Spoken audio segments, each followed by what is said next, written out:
Hey team, Coach Dave here, and I wanted to look at a few things that we went over last Sunday, and this was from the game in Richmond. Um, and if you weren't able to make it Sunday, I want you to take a look, maybe make some notes, mentally, physically, whatever, and see how we can put all this to use when we get on the field. First, nothing in this video should be taken as a negative. This is not a personal attack on anybody, and I really hope that y'all don't see it as such. We're all at the stage where we're gathering this information and we're using it to learn from. Us coaches use it to define what we'll be working on going forward, and what we want you players to understand is the game in a bigger way than how do we score or how do we prevent them from scoring on us. In 80 minutes on the field, you'll most likely touch the ball for less than 6 minutes in total. So one of the things that we're going to try to dig into is understanding how to play the game without the ball. We've talked before about being in positions of helpfulness for our teammates, and now we need to get to the point where we're putting it together and operating helpfully as a unit. So a few videos that I wanted to go over. This one is all about following your shot. So here we see the ball come out to a turnover. We get the ball off the turnover, and right here we see a player lining up to take a shot. At this moment, we should be, our forwards, our wings, our wide players, as soon as your teammate is about to shoot, you've got to go to goal. You've got to assume that the keeper will make a mistake, it'll pop out, and we've got to be already moving to goal right now. As I play it forward, we're going to see the player on the wide left start making a run to goal, but she's pretty far away and can't get there.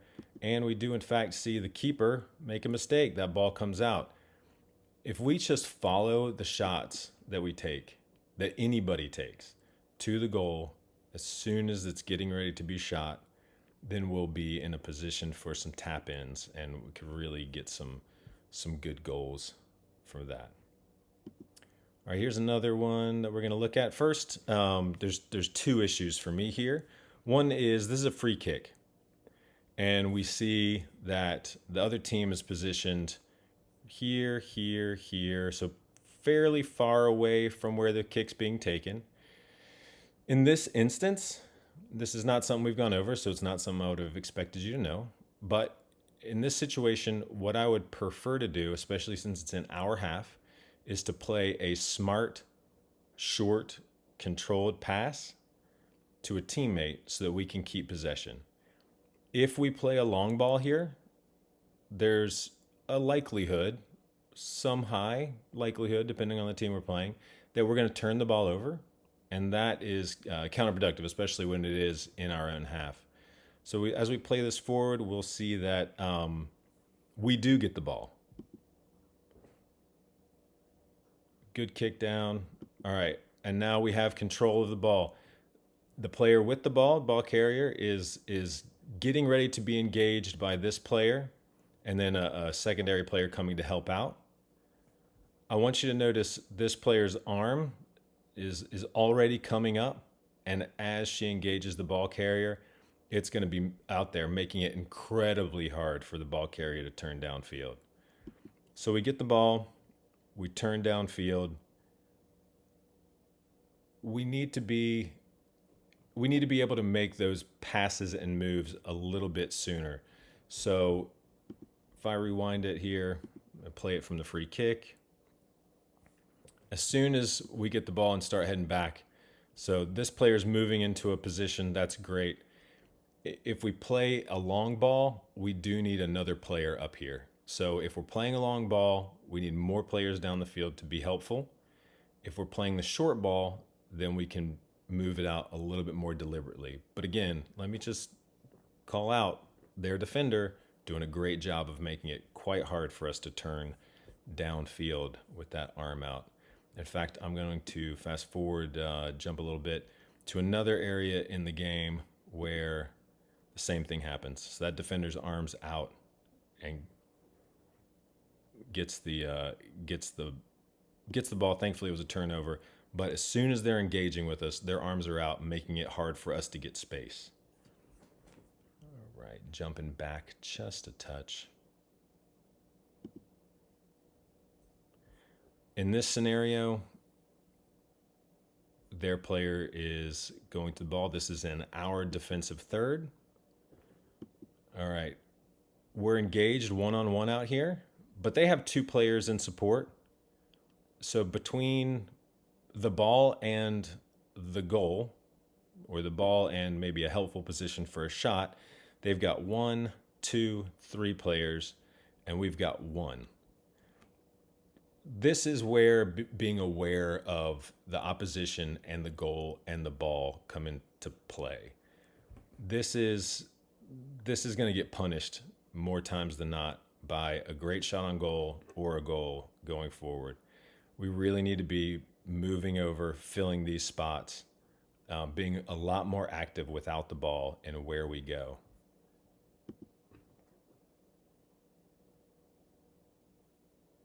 Thankfully, she decided to take a long shot instead of laying an easy pass off to her colleague in the middle of the field.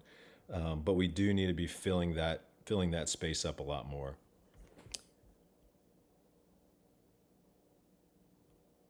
All right, moving on. This is where communication can be helpful. Okay, so the ball is going to come over the top and it lands at the feet of our defender. I'm going to play that one more time. All right, so the ball's at the feet of our defender right now after a long over-the-top ball from the other team's defensive half. Now, you see all this space here. When we have that much space, number one, obviously we should be aware of what we have. What we're not aware of is who's behind us, and that's where communication comes key. So we could tell the person with the ball, you've got time. And sure enough, we could have maybe made an easier pass than just booting it downfield. But please, please, please be telling your teammates what's going on and what they have time for, what they don't have time for. Again, look at that arm coming up, making it hard for Penelope to turn that corner. You guys need to be doing the exact same thing. In this next moment, there are 4 things that I want you to be aware of. Number 1, when this ball comes out, we're going to challenge for the ball. When we challenge for a ball in a 50-50 situation, there needs to be a certain amount of bravery and courage that comes with that challenge. If you go in fast and you go in hard, the likelihood of you getting the ball is high and the likelihood of you getting any kind of injury is low because we're going in fast and we're going in hard. Of course, go in clean, but fast and hard are the way you've got the challenge. It's when you go in half-heartedly, stick your foot in there, maybe pull out a little bit, that the other player thinks they can come through, get the ball, and that's when they connect with your foot with theirs, and people get injured, knees, ankles, all that fun stuff. So just go in bravely. You can win it. And once you do win it, then we can make the right decision to pass further forward. All right, so pulling out of that challenge, not going in strong. Now, settling the ball.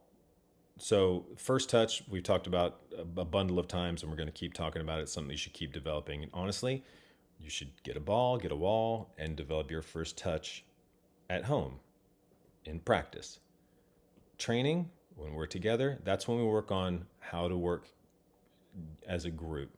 But you've got to fine-tune your first touch. It can't really go that far out. That's thankfully came to one of our teammates, but it's problematic. I'm gonna rewind it just a little bit so I can get to the part that I was looking for. All right, so now we're about to get the ball back, and with communication, right, it can be an easy tap back from this player to this player. And then we can see, all right, I see some pink out here. If we're drifting out this way, an easy pass out wide. If we drift in between these two players, we can have a through pass between these two defenders. There's a number of things that we can do with communication that without communication, we're not able to do. We can turn the ball over pretty easily. Unfortunately, that was a slip, but that easy pass back would have prevented the need to turn in general. Thankfully, they gave the ball away, and we got the ball back, but it was in our defensive half. Now, here's another thing. When this throw-in was taken, the individual who has the ball in her hands that was going to take the throw technically was a left-sided player, but they're on the right through drifting around, which I'm totally fine with as long as you guys know and we cover for each other. But what that does give us, or can give us in situations like this, is an overload. So more of us versus them. When we take too long, when we pause, or in this situation where one player takes the ball from the other and then this player feels like, okay, well, I've got to go all the way back to the left, it gives up our advantage of that overload. And now we're basically going to be one-on-one or maybe shorthanded against them. So let's not do that. Let's look for these overloads. Let's get moving quickly off of free kicks and off of throw-ins. And let's just try to get that ball into better positions with more of us versus more of them.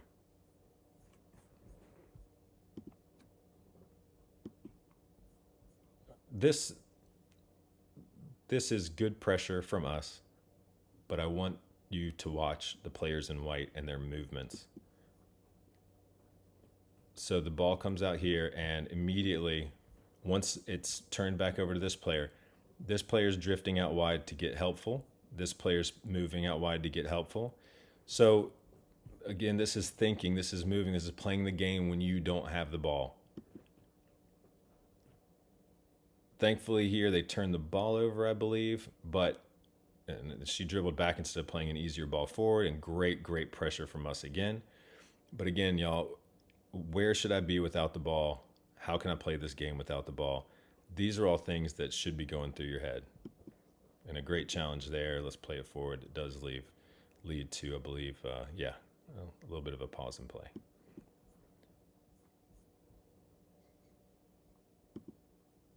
Here is a wonderful job of pressuring their defense. This is what it's about when it comes to offense, y'all. It's keep that pressure up. If you're not shooting, if you're not having the ball, then what do you do up there? You keep pressure on them. That allows us to move further forward down the field. This went for a throw-in, our throw-in deep in their half. All of this stuff is positive. So congratulations. Good job there. On another clip, now I'd say 90% of this move is fantastic. And we're going to give you a little bit of something to think about. So the ball's all the way over here, top side of the field.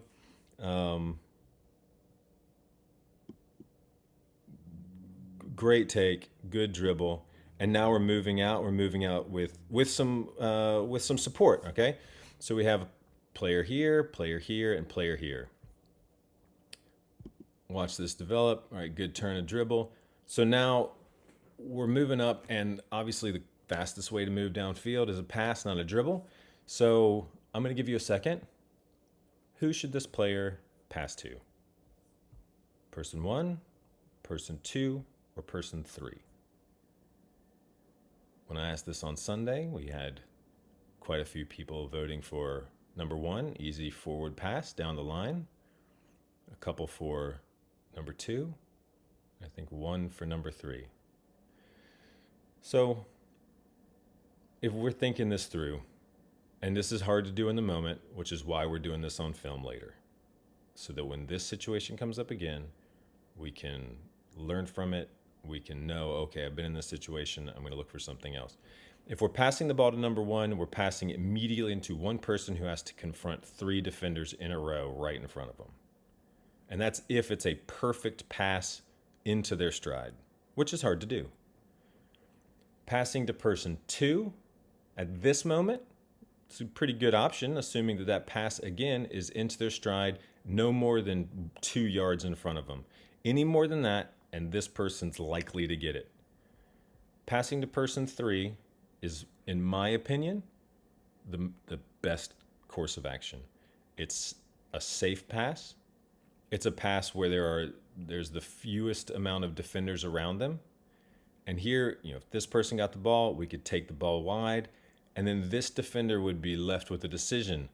Do I stick with the further player, or do I go and pressure the ball? If this defender sticks with this player, then this player's got the ability to dribble upfield. If this player decides to press the ball, then there's an easy pass out. This is stuff that you probably don't see, don't realize, don't think about during the game. And again, this is why we break it down. So what happens? We wait a little bit, we try to make the hero pass, and it gets turned over. 90% of that move was stellar. Great pressure, great take of the ball, a great dribble, great movement and support by our teammates. And it's that last little bit, the thinking part of this game, that's going to make a huge, huge difference going forward. So congratulations on that move. I think it was a great move. And now we can learn from it. All right. Let's look at some of what we're doing in defense. All right, as this starts, I want you to look at who has the ball. So this player right here, how many passes do they have available to them? 1, 2, 3. Obviously they could play out into space. This player maybe it's a tough back pass because the forward's doing a good job of cutting off the passing lanes. This player's doing a good job of cutting off the direct outlet passing lane right there. Congratulations, that's wonderful. As it develops, that player's calling for the ball. Boom, easy. I didn't even see that girl in the first screen. So right here, that quick pass out, and now they're in a 2-on-1 down our left side of the field. So at this point, I would prefer the defender to come out and close this ball down. But in order to do that, our center backs have got to come over into a position of cover. Unless this player is right up on the line, there's no reason for our center backs to be so close together. All right, and again, with the ball all the way on the right side of the field, our right-sided back should be further in, allowing that center back to cover this part of the field. Great overlapping run. Could have been an easy layoff. Thankfully, the player decides to goof around with it and go for a somewhat low percentage cross, and we can clear the ball.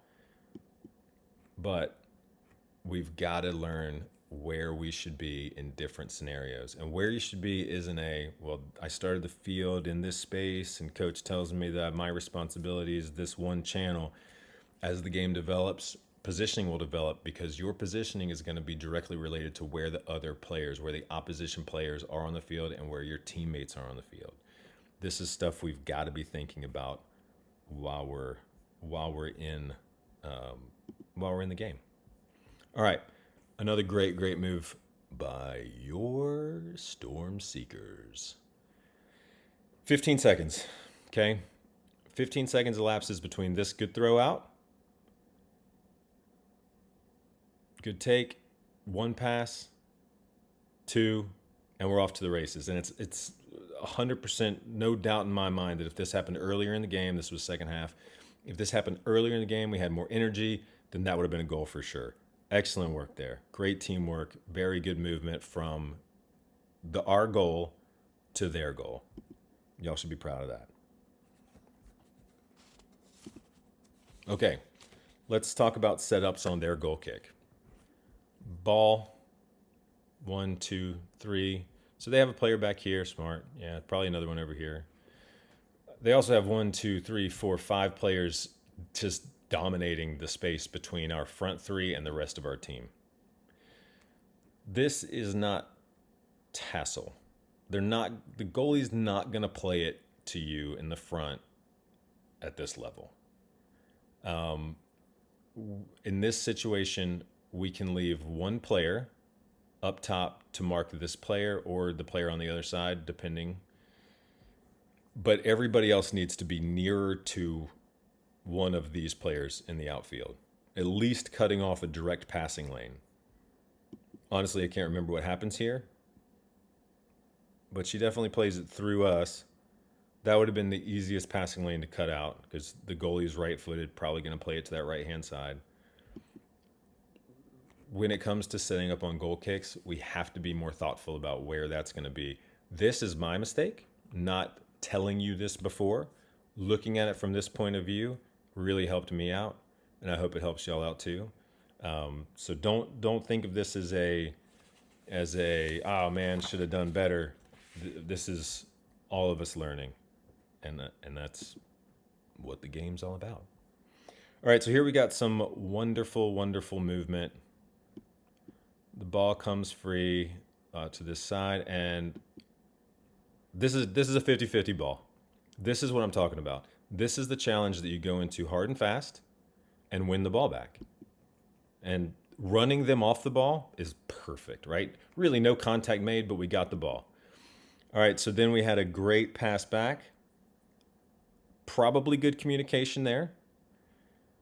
Elliott shows herself as a source of help. It's recognized. The ball goes back. Then the ball's played forward up to Charlotte. She keeps control, recognizes that she doesn't have a ton of help, dribbles this girl, and then tries to make that smart back pass to Bella. The pass didn't come off, but everything about that move is what I want you to be trying. The communication, the movement, the recognition of I don't have help, I need more support. It was great. Congratulations, y'all. And again, as you see it unfold, we regain possession. We go down the right-hand side, and people are in position of help. It's wonderful.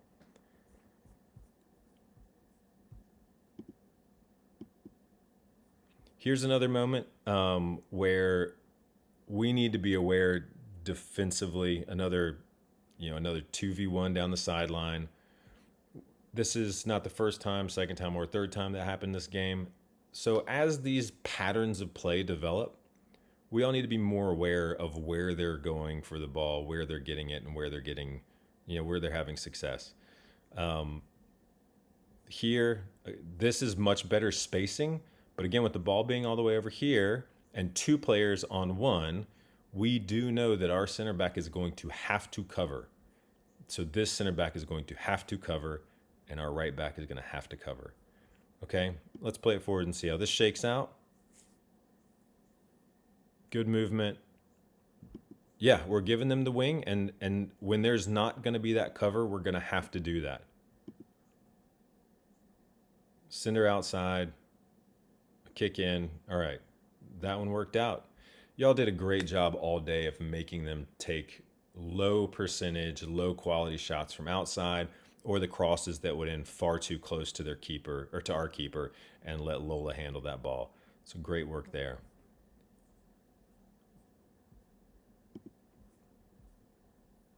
We're going to talk about defense one more time. Okay, I want you to notice, so we have 1, 2, 3, this one back here, set up shop. There's probably another one over here. And now look where they are. This player's wide open, this player's wide open. Good coverage here. This player's standing at the front of the box. So let's say that this player is probably on the penalty spot. So our defender is probably on the penalty spot while theirs is at the top of the box, relatively unmarked. I don't like that. When they're near us, especially when they're in the spot that could get a pass, we need to be a lot closer to that player. These players being this far open, I don't like that either. And this is where it takes that pivot, so the 1 or 2 playing in front of the defense, to be closer to these players and lock them down. As we see it play forward, now we see a lot more open space for this player at the top of the box. And that's an absolute no-no, all right? I think I understand what we're trying to do is we're trying to watch them, anticipate them move the ball down the line and get a cross in, but let the goalie deal with that, especially if there's no other attacker up here. We have to mark this person and close them down. the ball does eventually find their way to that player. Thankfully, it's a poor shot, but we need to be more aware of players in our own box and those moments of transition. All right, we're going to close it out with some great, aggressive, smart play. It's how we ended the game, with them coming down and trying to attack our defense. A good challenge here. Delayed the player, the ball got won, pass out, a little delay, and then another challenge of that 50-50 ball, and we're off to go. It was an excellent moment of transition, and we had a great chance to score from this. Good dribbling, good support. It just didn't quite land in our favor. But those moments of transition, which we will be working on Friday, is where we're going to win and lose games going forward. Y'all, thank you so much for how hard you worked all game. I know it was hot, and I know it was a long drive, but you guys did a tremendous job. And hopefully you learned a little something from this and can take it going forward. Thank you.